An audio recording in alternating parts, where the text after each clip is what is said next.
Assim, hoje a gente vive em bolhas. Isso. E a gente tem que tomar muito cuidado da qualidade da informação dessas bolhas, né? De que fonte vem essa informação. Hoje é fundamental isso, porque a gente acaba vivendo em realidades paralelas.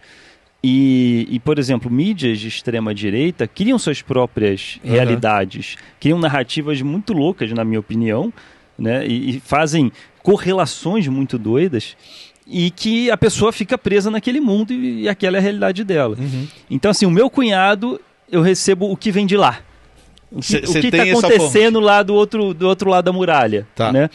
E umas coisas muito doidas, e eles tentaram para mim uma comparação desesperada, eu defino como comparação desesperada, porque eu ouvi de lá, que é uma coisa que rodou legal daquele lado da muralha, que eles fazendo uma correlação de Lula-Bolsonaro, porque eles falaram que veio a vacina do Japão e que o governo brasileiro não comprou.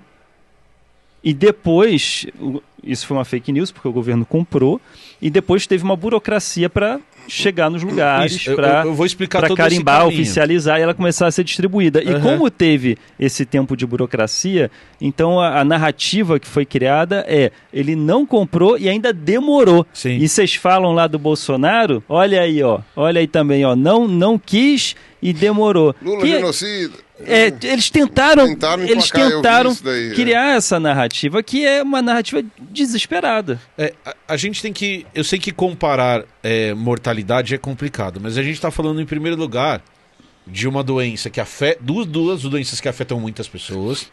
Duas doenças que trazem um custo social alto e um custo econômico alto. E uma diferença é que a dengue é uma doença endêmica já há muito tempo. Né? A Covid vai virar agora. Vai se tornar, mas não era. Não era exato, endêmica, mas vai se tornar. Só para também não perder uma coisa, assim, não houve em nenhum momento, nenhuma negligência, não, então, mas nenhum descaso ou nenhum desdém do governo eu acho que a gente tem que tomar cuidado. Você ia falar de culpar a prefeitura. Eu acho que a gente tem que tomar cuidado. O cuidado que a gente tem que tomar é falar de dengue no Brasil.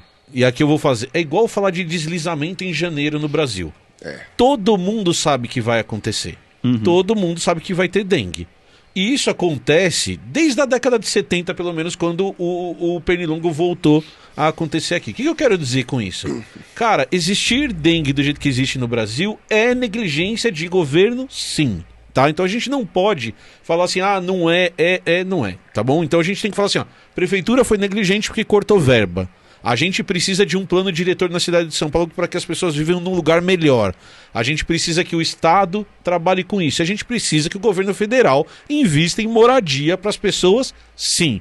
Tudo isso é verdade. Em saneamento básico para todo mundo, sim. Então, por quê? Porque a gente já sabe a merda que vai acontecer e a gente deveria estar investindo dinheiro para evitar essas merdas. Tudo isso é previsível, tá? Sim. Isso... Então, já dissemos que tudo isso é previsível, que o Estado tem um papel nisso. Mas no caso da vacina, o que aconteceu foi o seguinte... Foi uma comparação. Em março do ano... Então, daí o que os caras tentaram fazer foi uma comparação. Sim. Em primeiro lugar, a gente pode comparar as duas coisas. Posso falar de Covid, que morreram 5 mil pessoas por dia no auge da pandemia, e que não comparando mortes individuais, o impacto da dengue é menor. Mas mesmo assim... O governo não deveria comprar vacina? Deveria comprar vacina para todo mundo. Todo mundo deveria estar vacinado. Então vamos falar da vacina. Em março do ano passado, a Anvisa fez essa análise do que fazer na compra da vacina.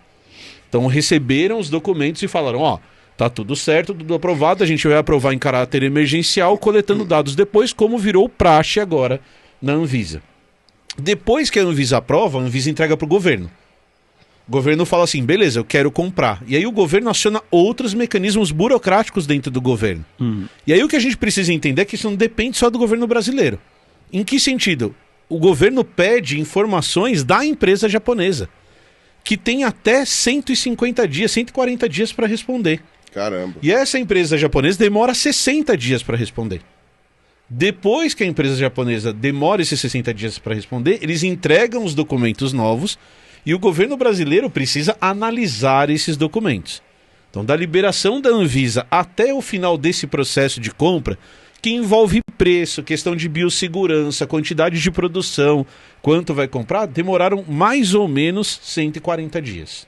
Ou seja, alguns processos foram até mais rápidos do que o limite máximo. Foram mais rápidos do que o limite máximo.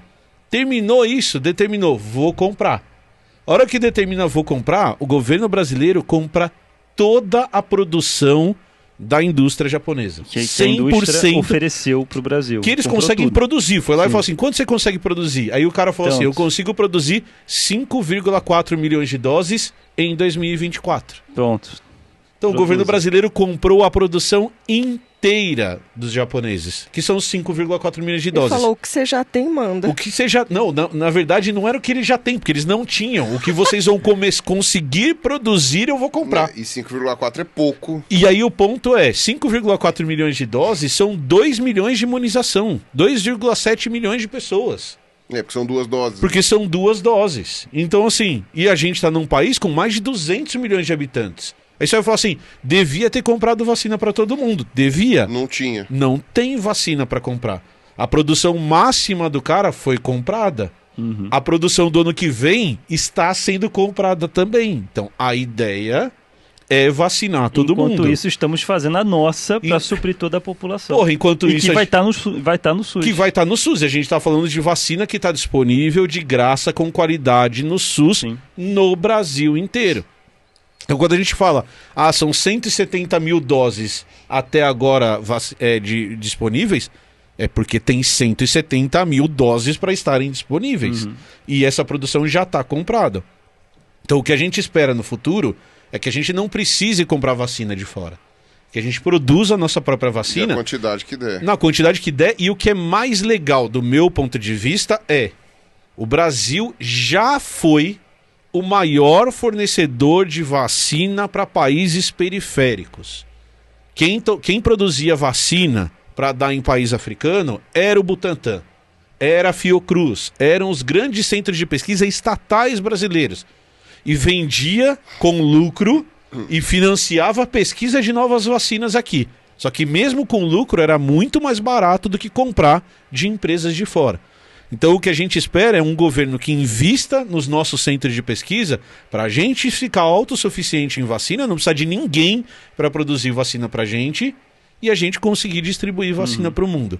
Então o ideal era ter 400 milhões de doses de vacina? Era, num fantástico mundo cor-de-rosa cheio de unicórnio, é o ideal. Não tem 400 milhões de vacinas para vender no mundo, tem 5,4 milhões de vacinas. Por quê? O governo comprou esses 5,4 milhões. E a gente comprou todas as vacinas. Quem vai tomar esses 5 milhões são crianças entre 10 e 14 anos. Então eles estão distribuindo igualmente na população para crianças entre 10 e 14 anos para tomar essas vacinas. E conforme, vai ser que nem a Covid, vai tendo uma progressão de idade, conforme a gente for comprando mais vacinas, vai aumentando os grupos em idade para a gente vacinar. Exato, vai aumentando essa bolha de vacinação de acordo com o risco das pessoas. Então é só a gente lembrar. A Covid, primeiro os idosos, depois as pessoas da área da saúde, porque estavam em contato com aquilo sempre. E aí na Covid o que foi acontecendo é que a idade foi diminuindo.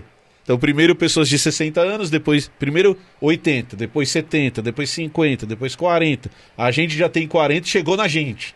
E a Helena não tinha tomado vacina ainda, aí 30, aí 20, aí chega em criança, no caso da Covid. No caso da dengue, você vai ampliar provavelmente a partir de 10 e 14, aí vai aumentando a bolha. Individualmente a gente estava pensando, meu Deus, eu preferia que vacinasse primeiro a Helena. Lógico. Só que não fazia sentido, tinha que ser a gente mesmo, porque a gente corria um risco maior. Perfeito. Então, e vacinando vocês estavam protegendo a Helena também Exatamente. Então, assim, houve a compra do governo da vacina oferecida, não houve demora para liberar essa vacina, e enquanto isso, o Brasil ainda está fazendo a sua vacina. Então, Exato. assim, se você recebeu notícias fazendo aquela correlação que eu comentei, tome cuidado de onde veio essas notícias. Suspeite e verifique melhor as fontes que rodeiam a sua bolha. E as pessoas não precisam acreditar. Não, mas olha, o Emílio fez o L, o Emílio é de esquerda.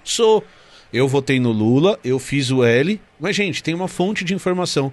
Entra no site da Anvisa e tudo que foi falado aqui está disponível para você ler. Não é o Emílio que está falando isso. Isso não significa que você não tenha críticas. Não, exatamente. Existem várias críticas ao governo atual. Ao governo atual, várias que poderão surgir. A gente não está falando que a gente não vai criticar nunca. A gente vai criticar.